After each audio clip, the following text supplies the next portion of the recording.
मैं आते रहा हूँ। मैं इनके ऊपर बिल्कुल अन्याय होने नहीं दूंगा, बिल्कुल अन्याय नहीं होने दूंगा।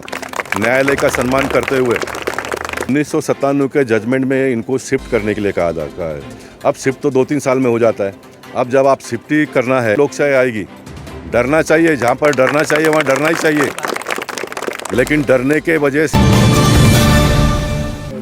केतकीपाड़ा यानी कि वन विभाग के क्षेत्र में बसे इस क्षेत्र को बताया जाता है केतकीपाड़ा। हालांकि को इनके घर छीन जाने का डर सता रहा। ऐसे में आश्वस्त करने के लिए भारतीय जनता पार्टी के जनसेवक और पूर्व सांसद गोपाल सेट्टी हमसे बात करने के लिए हमारे साथ में है। सर, आपने इससे पहले वन विभाग के अधिकारियों से मुलाकात भी की थी और क्या कुछ है उसके बारे में बताइए।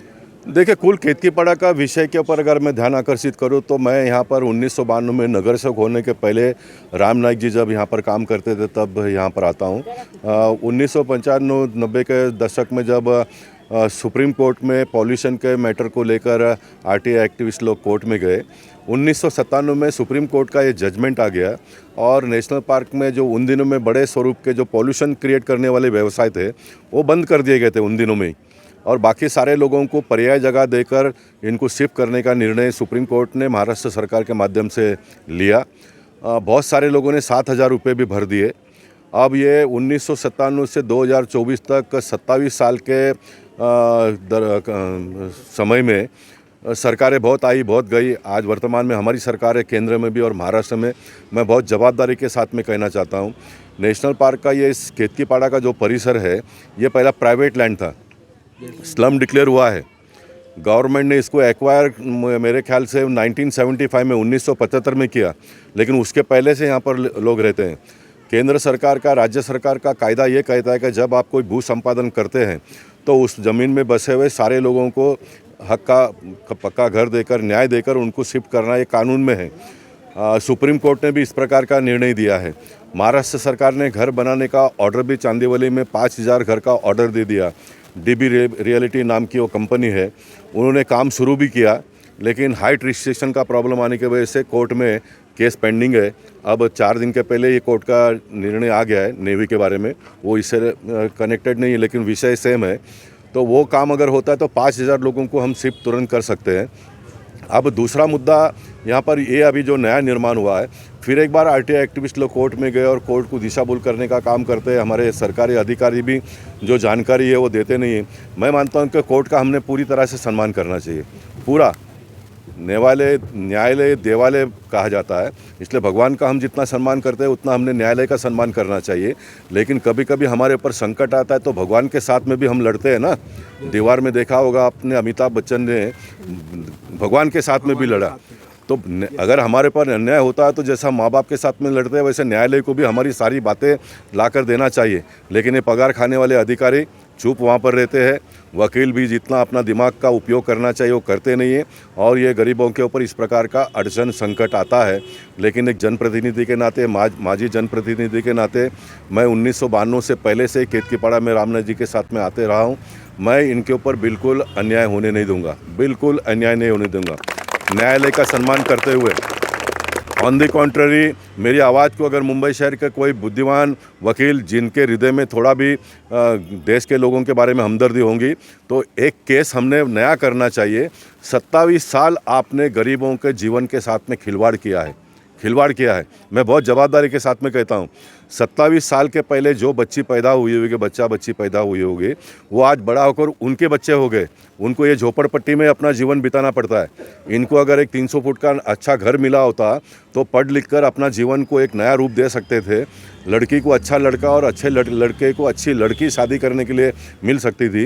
लेकिन इनका दुर्भाग्य ये है कि झोपड़पट्टी में रहते हैं, इसलिए इनको यही हालात में जीवन जीना पड़ता है।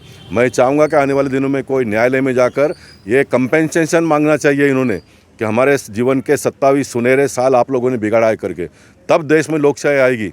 डरना चाहिए, जहाँ पर डरना चाहिए वहाँ डरना ही चाहिए, लेकिन डरने के वजह से किसी का जीवन उद्ध्वस्त हो जाए, इस प्रकार का डर भी ना डॉक्टर बाबा साहब अम्बेडकर जी को अभिप्रेत था, ना छत्रपति शिवाजी महाराज जी को अभिप्रेत था, ना वीर सावरकर जी को अभिप्रेत है, ना मेरे देश के प्रधानमंत्री नरेंद्र मोदी जी को और महाराष्ट्र के मुख्यमंत्री देवेंद्र फडणवीस जी को अभिप्रेत है। हम न्याय के मुताबिक लोगों को मदद करने के लिए कटिबद्ध है और आने वाले दिनों में भी हम वो काम करेंगे। मैं अंत में एक आपको बहुत बड़ी बात बताना चाहता हूँ देश के वर्तमान राष्ट्रपति सम्मान्य मुर्मू जी जब राष्ट्रपति बनी 2023 में मेरे देश के प्रधानमंत्री नरेंद्र मोदी जी ने वन विभाग के कानून में अमेंडमेंट किया और ये अमेंडमेंट किया नॉट ओनली केतकीपाड़ा महाराष्ट्र ही नहीं पूरे देश के वन विभाग में जो भी लोग न्यायिक रहते हैं, जो पात्र लोग रहते हैं, ऐसे लोगों को जगह दिए बगैर किसी का भी घर तोड़ा नहीं जाएगा। ये कानून में बदलाव आया 2023 में। और उसके बाद में भी अगर आरटीआई एक्टिविस्ट या तो वकीलों का जितना ध्यान देना चाहिए उतना ना देना, अधिकारियों ने कोर्ट के सामने जो बातें ला कर देना है वो न देना, ये हम बिल्कुल चला कर लेंगे नहीं। मैं थोड़ा देरी से इसलिए भी आया कि मैं जहाँ पर भी जाता हूँ तो मैं मेरे मन की बात बहुत खुलकर कहता हूँ। उसका सर्टिफिकेट देवेंद्र फडणवीस जी ने भी मुझे दिया है मुझे, और मैं आने के बाद में कोई गड़बड़ हुआ तो फिर सारा ठिकरा मेरे ऊपर फोड़ेंगे, इसलिए मैं आया नहीं हूँ।